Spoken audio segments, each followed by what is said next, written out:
and welcome to New Books for December. I thought I'd do another video before Christmas hit because then I'd be getting another, I don't want to say load, but I would get quite a few just from Christmas.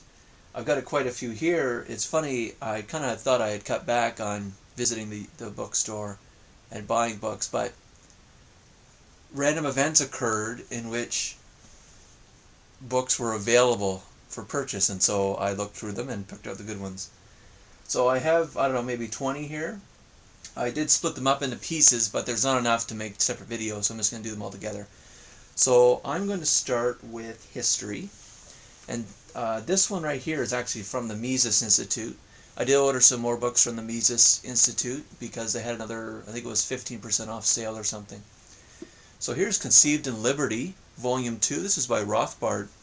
He did a series. Here's the other one that I already own. This is Volume 3. He did a history of the U.S., the birth of the U.S., I guess, the Revolution. So it's in 4 volumes. So I've got Volume 3. This one here is Volume 2, brand new hardcover. It has these little flag things for bookmarks. You don't see those very often anymore. Anyways, I think it was $3 or something. They're just trying to get rid of them, so that was an easy buy. Okay, here is A.C. Grayling's Toward the Light of Liberty. A.C. Grayling, you may have seen him in some, if you watch religion debates, especially Hitchens or Sam Harris or Dan Dennett, the Four Horsemen, so to speak, or Dawkins, of course. A.C. Grayling is sort of a smaller version of the four of them. He also does those kinds of debates, and he's written on the topic. So this is actually a history of liberty, a history of the struggle for freedom and Western rights. So I thought that was pretty good. That was, I think, maybe $5. So I thought that was a good find. Here is Hitchens, A Long Short War. This apparently is a compilation of articles that he wrote for Slate, of which I guess is a magazine, Slate magazine, and it's about the Iraq War. And of course he was in favor of the Iraq War, and there's a couple of debates you can see on YouTube of him debating about the Iraq War. I know one that was memorable was against Chris Hedges, and he kind of bullies Chris Hedges a bit, but I think some of the bullying was justified. There's some other debates, though. I can't think of them now, about the Iraq War. It was, of course, very unpopular to be before the Iraq War. Here's The Killing of History. If you watch my other book, my other videos, you'll have seen that one. So I did get it in finally. It's about the attack on the study of history, whether we can know what really happened, or is it really just one side of a war had a history or had a depiction of the events. Perhaps the losing side had their own depiction, and the winning side had their own depiction of the events. And so what really happened, what's really true about that history? How do we study history that way? Can we study history only through the victors? That's a common criticism. And so this is about that, about kind of, you may, I don't know how common of hearing about this in the public eye or newspapers and all that kind of stuff versus like academia, but you may have heard of like post-colonial, anti-racist, or just that kind of stuff. You may have heard of that, and that's kind of what he's talking about. I guess the formal words are like structuralism, post-structuralism, deconstruction, post-colonialism, social constructivism, Michael Foucault. There you go. If you've heard of that kind of stuff, then you'll know what this book is defending against those things. Here's a couple I got for free on Canadian history. Pierre Berton. If you have, here's one of them. Flames Across the Border, 1813 to 1814. So this is part of the War of 1812. U.S. versus Britain, although of course Canada was Britain and was part of that war. And then here is I guess this one's just before that book. This is 1812 to 1813, the invasion of Canada. So Pierre Berton. If you read Pierre Berton, if you want a history of Canada, all you need to know is Pierre Berton and Newman. Peter C. Newman. I think that's the other one. And they pretty much... I have a Peter C. Newman book on merchants. Yeah. About merchant trading in Canada. Those two guys, you'd have a pretty damn good compilation of Canadian history. Okay, this is more Mises Institute stuff, so this is like economics, I guess. Here is The Counter-Revolution of Science. This is by Hayek. This is one of his important works. This is about, there was a period of time in which science was really becoming successful, especially when religion was kind of withdrawing from its I want to say hegemony, or its power over explaining why things happen in the world.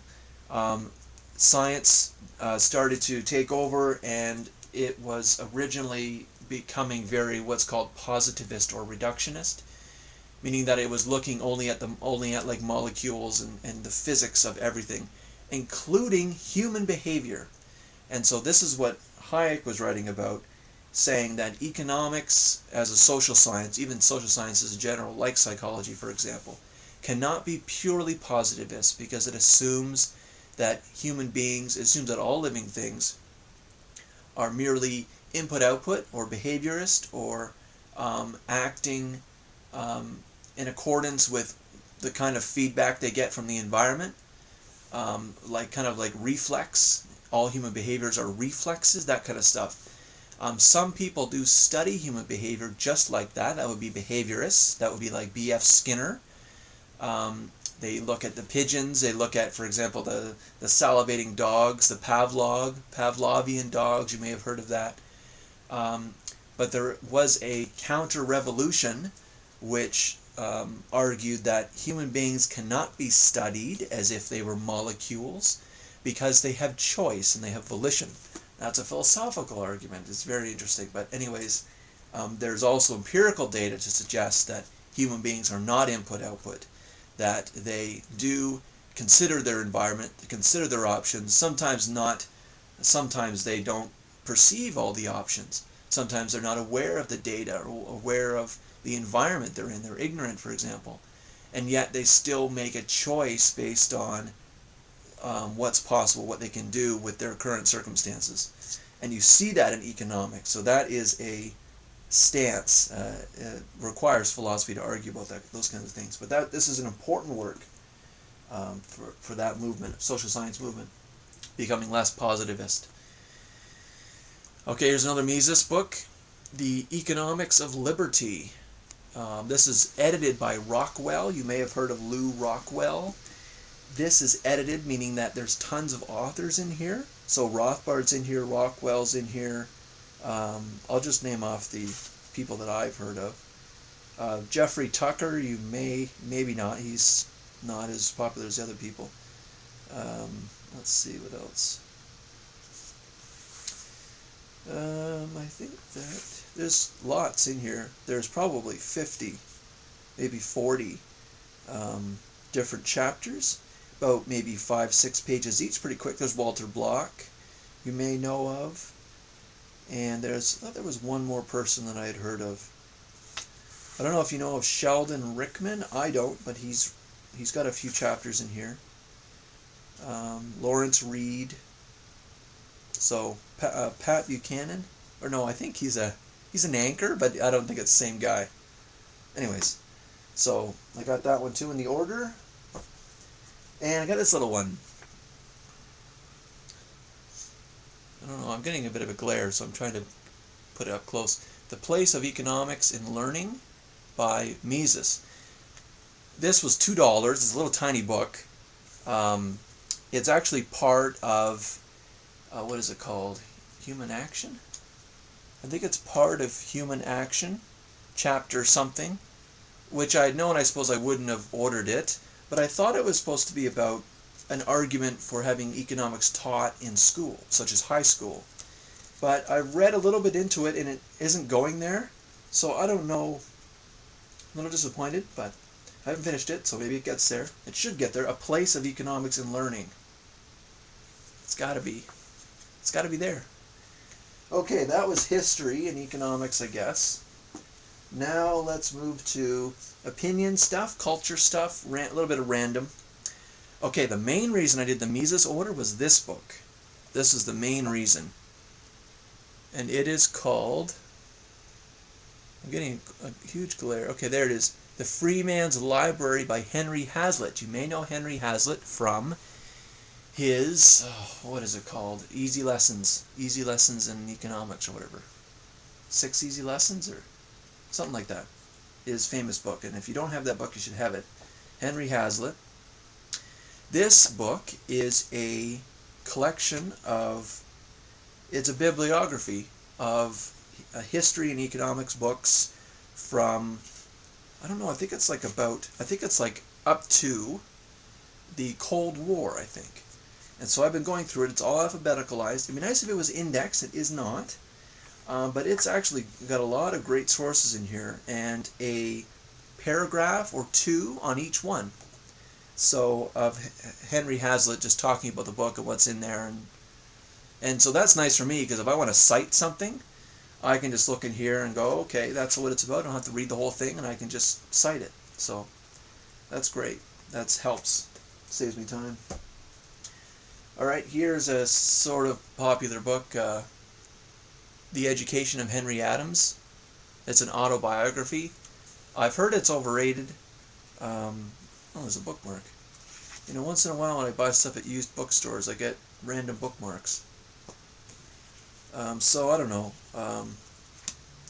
what it's about or if it's worth reading, but I'll have to find out someday. Another book by Neil Postman. He is pretty good at cultural commentary.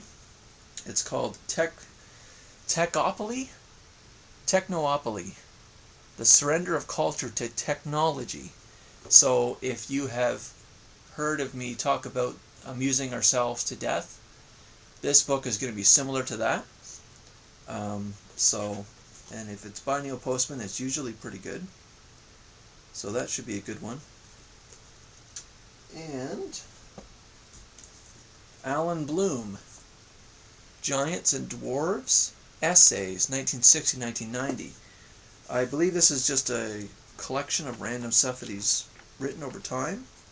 You may know Alan Bloom from his most popular work, which is Closing of the American Mind. He's talking about universities and education and all that. But this book is about all kinds of random things, and most importantly, why I picked it up is because it looks to be primarily about people. And so he's got in here talking about Emile, and Emile, of course, was Rousseau's big work on education. Here's Socrates. There's Plato. There was something else to that. Oh, John Rawls, he's a justice guy. The Crisis of Liberal Education. Well, that'd be good. Okay, next is philosophy.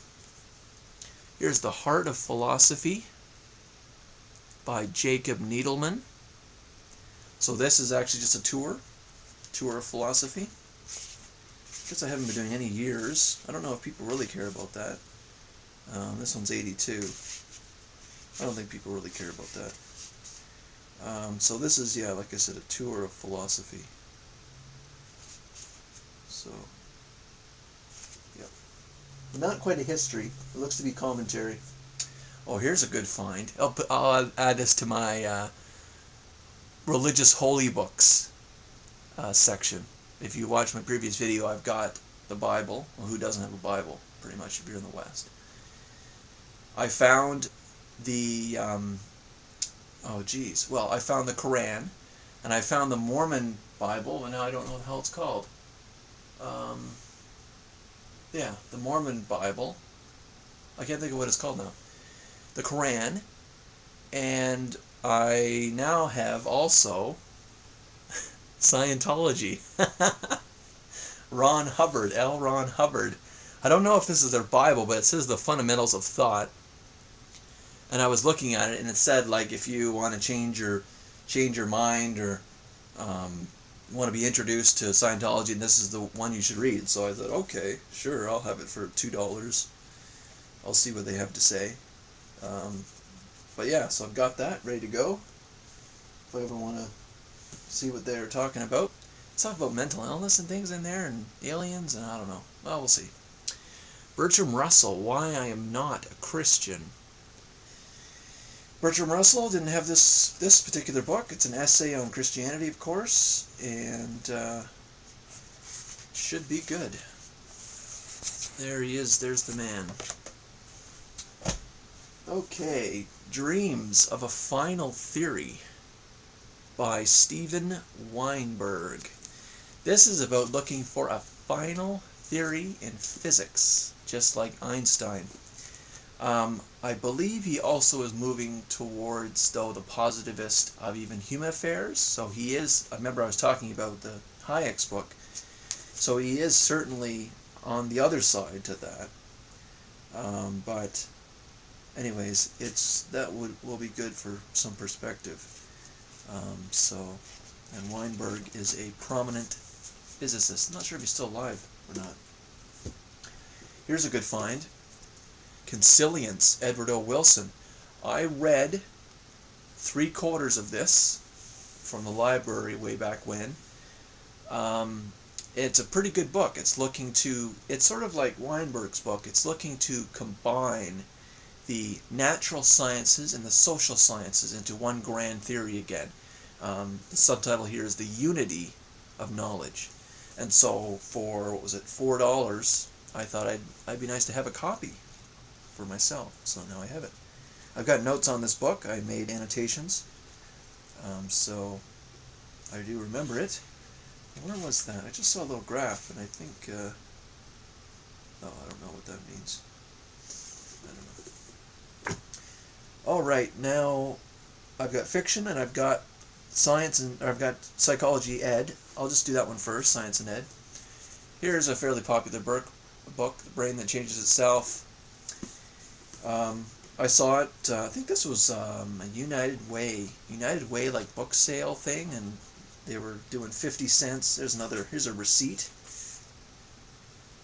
I always find little random things in books that I buy. I've seen like people use Christmas cards. Someone sent them a Christmas card, like love, whoever, and then they just pop it in a book and use it for a bookmark, and then take it to a store and forget about it, and then I find it. I've seen like tickets to dances and stuff from like the 60s in people's books for bookmarks. Just anything. They just use anything. Anyway, so that's fairly popular. Now I have a copy of it. Okay, here's a decent find. Also, it was like 50 cents or something. Alfie Kohn, The Schools Our Children Deserve, Moving Beyond Traditional and Tougher Standards. So, you may know Alfie Kohn. He is a reform movement person in ed. He wrote Punished by Reward, so he is certainly against behaviorist tactics of bribery in schools. And he is, I don't know what his full position is on it, whether he's like a free schooler like Summerhill or something, or whether he is, I know he doesn't like, I don't know if he doesn't like testing. I don't know if he would do away with testing. He might do away with testing. He might get rid of testing completely. And I've read that from other sources too, about getting rid of testing completely, and having the universities have their own, like, if you can consider this for a moment, elementary, high school, and universities are connected. The marks from elementary school and the marks from high school are used as information, as data, as almost as if you're developing a folder or a record, the person, the report cards and all that. The universities use that to screen applicants. What is the educational value of testing is really the fundamental question. Who cares about the universities? What is the educational value of the child for that year, right? If testing is of value, then testing is good. Or grades. If grades are of value, then okay. But if grades are not of value, if they're a deterrent, if they hurt children that are doing poor, for example, if they bore children that are doing well, they keep getting A's. It's like, oh, well, you know, whatever, who cares? I'm going to get an A, and the grades don't have any impact on me. Then perhaps they can be done away with. But then what are the universities going to do to screen in terms of who gets in? Well, they have to handle it their own way. Maybe they'd have entrance exams. They'd have interviews. They'd have something. They'd have to deal with it. So I just thought it was interesting, though, about the whole connection of the elementary, high school, university, I want to say like, not triangle, like a trinity almost, of schooling, of education, to have these three things in a row, right? All connected and all dependent on the data. The earlier ones dependent, or the universities dependent on the data from the earlier ones. Okay, fiction. Here's one I got from, I think I may have mentioned this. I think I've mentioned this before. There's a website you can get free objectivist books. You just get a donation, someone send it to you, and then you're supposed to send someone else a book back. There's a big list of people who want stuff. So I usually send out fountainheads. So if I want a book, like I wanted this one, because I read Rand's Romantic Manifesto. It's pretty good. It's on literature. Literary criticism, sort of. She does mention books in it, which is interesting to see what her opinions on it, why they're crappy books or why they're good books. It's interesting to kind of see what people's opinions are on that. And so this one is more on that. So that's why I asked to have someone donate the book to me. And then I got it in the mail. Someone accepted it, and so then I sent a fountainhead to someone in Florida somewhere.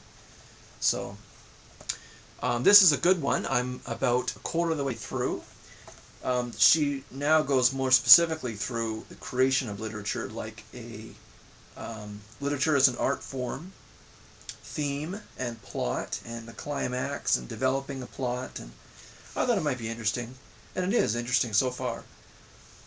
So it's interesting for sure. I think I mentioned, I don't really want to talk a lot about it right on this video, because I think I did enough of that in the other video when I talked about the Romantic Manifesto. Here's the Scarlet Pimpernel, I guess, by Orczy. It's supposed to be a good book. I was recommended it. I don't know what it's about, so I can't really say anything about it, but it's supposed to be good.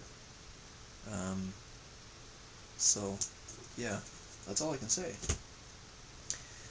Here's Ibsen, more Ibsen. I've been collecting his plays because they're good stuff. This one I got because of Hedda Gabler's in it. Hedda Gabler's supposed to be a good play. Here's some of the other plays. I guess I could show you that. The stupid glare will go away. There we go. So there's some plays there. So I already have all of those. I'm not sure about the Master Builder, but the Hedda Gabler was the reason to pick that one up. And then this one is also plays. Ibsen plays. And then the reason I picked this one up was because of The Lady from the Sea I didn't have. And so that's why I picked up that. Here's Children of Dune by Frank Herbert. Now I've been looking for the original Dune, the first book in the sci-fi series. I used to play the computer game, by the way, if anyone remembers that game with the sandworms and all that. And was it the spice? I think it was the spice. I keep thinking of Command and Conquer because it had little green things you have to pick up for resources. Those little robots that would come and scoop it up. But this one was Spice. I think there was like Spice Wars going on with this one, Dune. The first one is just called Dune, and I haven't seen it yet. And I imagine it's because it's fairly popular, and if it ever is at a used bookstore, just like Orwell, if it's ever at a used bookstore, in 24 hours someone picks it up and it's gone, right? So anyways, this is number 3, I guess. So anyways, maybe I'll collect the first 3 and read them someday. But I want to read the first one first, so someday I'll see Dune by itself, then I'll get Dune, and I'll start it. Here's Sinclair Lewis Babbitt. It's supposed to be good. It's supposed to be, I don't want to say the best work, I'm not sure, because I also have Aerosmith, which is a book by Sinclair Lewis. Anyways, there's Babbitt. I think Babbitt, like, it's popular. People even use Babbitt as like a phrase for something. I'm not sure if he's like a extremely selfish like bastard or what, the Babbitt. I don't know. I think that might be it though. Here's The Broken Wings. This one was free. I wouldn't have normally picked this up. Someone gave it to me. By Gibran. And I thought it was interesting, though, because it's a novel, but it says in here, translated from the Arabic. I don't have any books like that. Written originally in Arabic and then it was translated? I'd have nothing like that.